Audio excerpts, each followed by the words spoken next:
Everyone, this is Larry with Today I Feel Like. I used to be a serious Apple fanboy. I have had a ton of iPhones.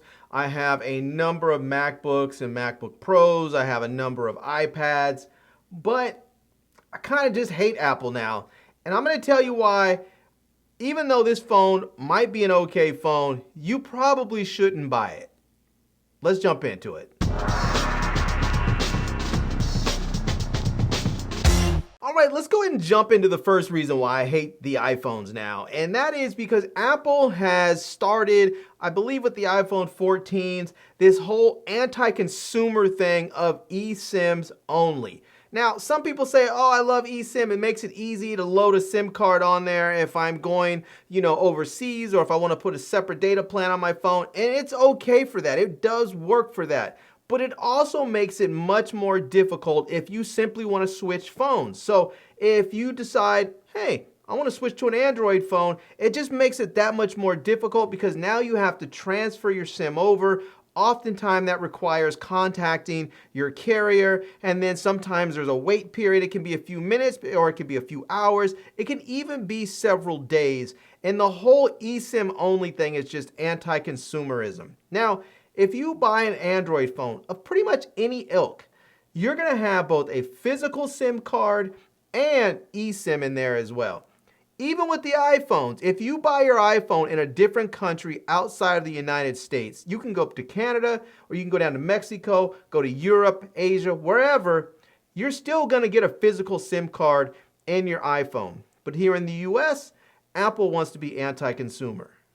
Now, the next thing I hate about the iPhone and Apple in general is the walled garden. Now, some people may call it an ecosystem, but I don't really think it's an ecosystem. It really is a walled garden or just basically a prison, and they're locking you in. Now, if you want to talk about a true ecosystem, Google has a true ecosystem. If you go out and use apps, say like, Google Meet or Google Docs or Google Keep or their version of Excel or PowerPoint, if you use their Messages app or you use, for instance, what else do they have? They have all kinds of different apps that you can get. But the thing is that you can use all of those apps cross-platform. You can even get their assistant on the iPhone. Now, you can't use it natively because Apple locks that out, but if you want to use the Google Assistant or Gemini, you can actually download that and get that on your iPhone. Apple does not do that. So even though they call it ecosystem, it's not really an ecosystem. An ecosystem is supposed to work well with everything around it. And that is not what happens. Apple stuff only works well with other Apple stuff, which means it's not an ecosystem, it's a walled garden, or really more accurately, it's a prison that they're locking you up in. Now, the next thing that I don't like about the iPhones is that iOS has become this bloated, ugly mess of an operating system that makes very, very simple things difficult to do. One example is if you have an email that you want to send and you're editing your email, it is difficult to simply place the cursor in between the letters of a word so that you can edit that word. Now, on an Android phone, if I want to edit a word, I just tap and the cursor can go right between the words. On an iPhone, you have to place that cursor in front of the word or on the back of the word, and then you have to activate the little mouse thing, the little mouse cursor thing, and move it within the middle letters of the word. You can't just go and tap. That, when you have to do that multiple times a day, multiple times in a document, it becomes so annoying and just mind-boggling difficult. It's so annoying. It's just, it drives you crazy after a while. So much so, that was one of the key reasons that I left and stopped using my iPhone as my daily driver and decided to use an Android. Now, another thing that should be very simple, but doesn't seem to be on iPhone, is that I can't just make a video call with somebody else, like my brother who has an Android phone. Why can I not just click a button and just do a quick video call with him? Instead, they have FaceTime locked down where you have to send some stupid invite link and then he has to click it and then join. It's ridiculous. I should be able to just tap the button and make a video call just like I'm making a regular phone call. Now, one last thing that I want to mention about Apple and this iPhone, or all iPhones really, is that Apple has no loyalty towards their customer base. They are not loyal towards you. They are not loyal towards me. They're not loyal towards you. They're not loyal towards anybody but their bottom line.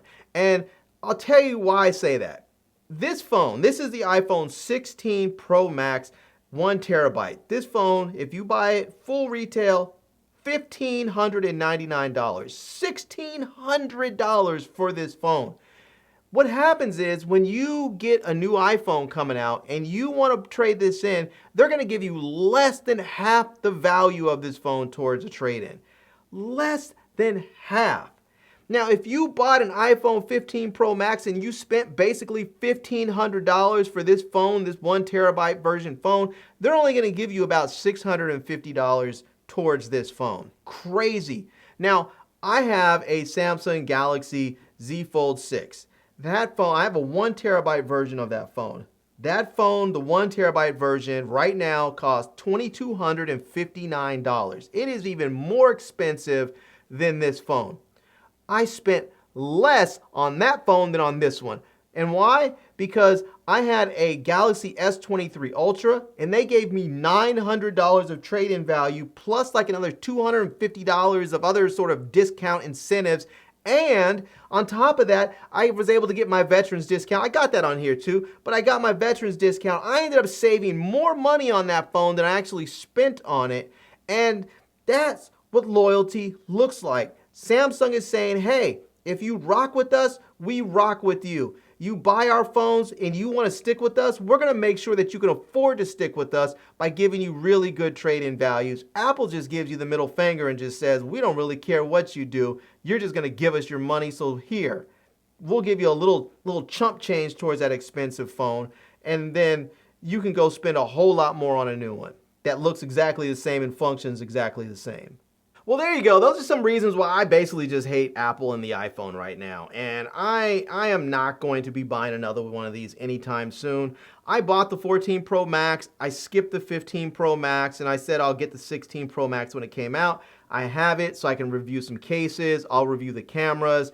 I'm going to make some videos about this phone. I am a tech reviewer. But last year I said I'm not going to get one and I sort of missed out. A lot of people asked me if I can review different products. I had to say no because I didn't have the latest phone and I wanted to be able to do some of those reviews, so I bought one. But to be perfectly honest with you, I don't think I am going to get the next one because I don't feel in good conscience that I can recommend this phone to most people. I don't think most people need an iPhone Pro Max. The only real reason to get this phone is if you want the better cameras. And I will tell you this, if you are going to spend $1,600 to get a camera, just go buy a real camera. Go grab yourself a A6700 or a Fuji X-T5 or a Canon R7 or whatever it is. Go buy yourself a real camera instead of buying an iPhone. All right, everyone, that's it. I'm going to leave links to it down below so you can check it out if you want to. I'm also going to leave links to my Amazon page, my social media contacts so you can reach me elsewhere. And I hope you enjoyed seeing this video. If you did, please give it a big thumbs up. And please subscribe to this channel. And follow me on Instagram. And I am Larry with Today I Feel Like. Thanks for coming back to see me. Come back and see me soon. And until next time, love, peace, and hair grease. Peace.